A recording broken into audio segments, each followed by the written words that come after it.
Welcome to Integrated Math 3. On this episode, Stevenson will demonstrate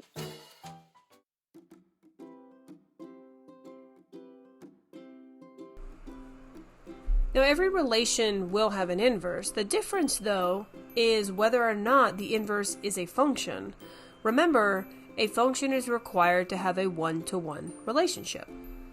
So the first thing we're going to do is I have two examples here to illustrate this idea of invertible functions.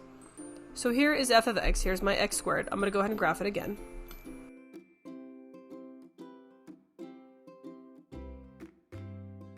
Now this is the inverse of f, so remember, all of the inputs on f become the outputs on its inverse, and all of the outputs on f become the inputs on the inverse. Now I'm going to take these ordered pairs and I'm going to sketch it over here on the right.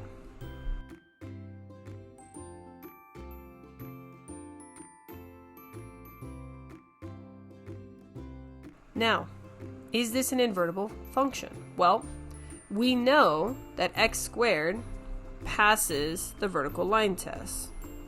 In other words, it is one-to-one. So it is a function. Now, let's look at the inverse. Do you see this is not one-to-one? This fails the vertical line test.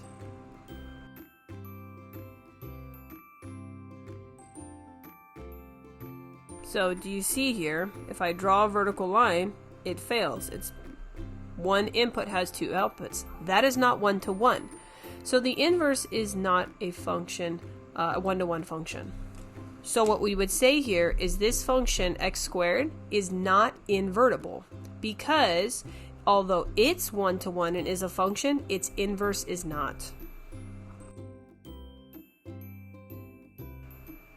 Let's look at another example. I'm going to go ahead and graph g of x. As you can see, it's a linear function, and I have some values here.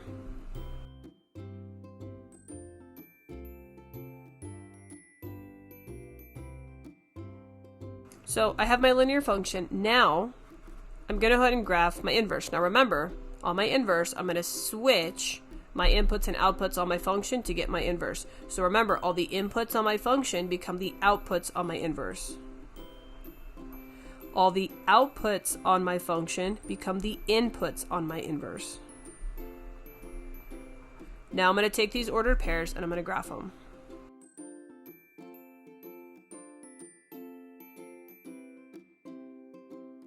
Now let's look at these. G of x. Is g of x a function? Yes, it is. It is one-to-one.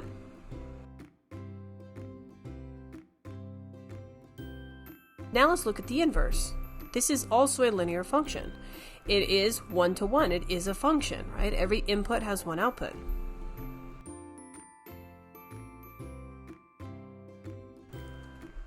Now, in this case, notice g of x and g's inverse were both functions.